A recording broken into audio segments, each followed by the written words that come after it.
Good evening everyone. I am Rahul Gupta, member Punjab State COVID Control Room.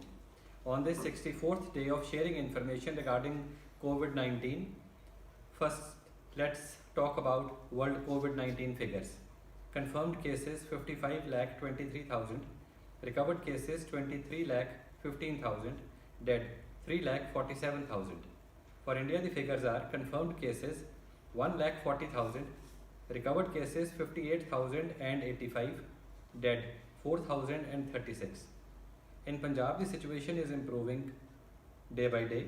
Today, positive cases are 2,081, which is an increase of 21 since yesterday. Recovered cases are 1,913. Total lives lost so far 40. With this, the active cases remaining are only 128 and the recovery rate has improved to 92%. Patients who are on ventilator support, only 1. Department of Governance Reforms and Public Grievances has been spearheading technology solutions for Punjab government so as to provide essential services to the people sitting at home during the lockdown period. Best example is the COVA app. It's a must download app. For taking advantage of the facilities provided by the government, one can request for e-passes, grocery and other essential goods, report mass gatherings, access e-Sanjeevani OPD, do train booking, book quarantine facility, register for travel on Shramik trains and for donating to the Chief Minister's COVID Relief Fund, amongst other things. Daily sampling and testing of suspected COVID-19 persons is being done as per current health guidelines.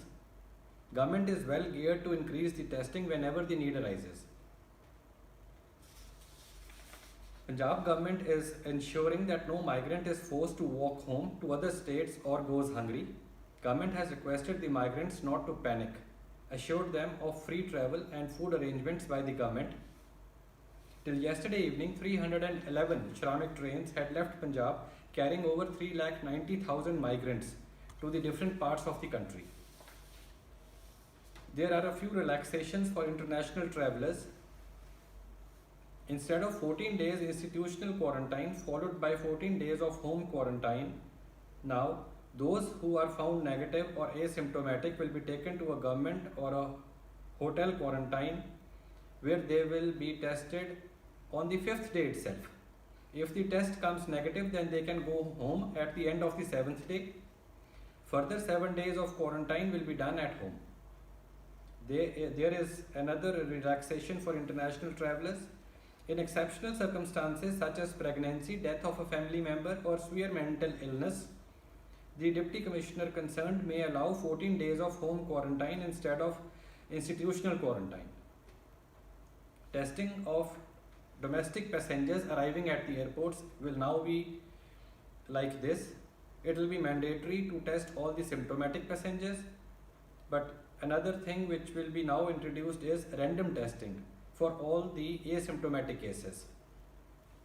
And if during this random test, if a person tests positive, then he will be shifted to the government isolation facility and rest of the health protocols will be followed. Guidelines for frequent interstate travellers. There is some relaxation here also.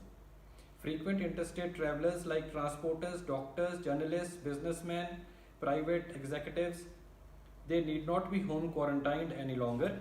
DCs and STMs will issue passes to such persons. With the opening up of travel restrictions, it is important that we behave with utmost responsibility for ourselves and for the sake of others by wearing masks and maintaining social distancing. That's all for today. Thank you.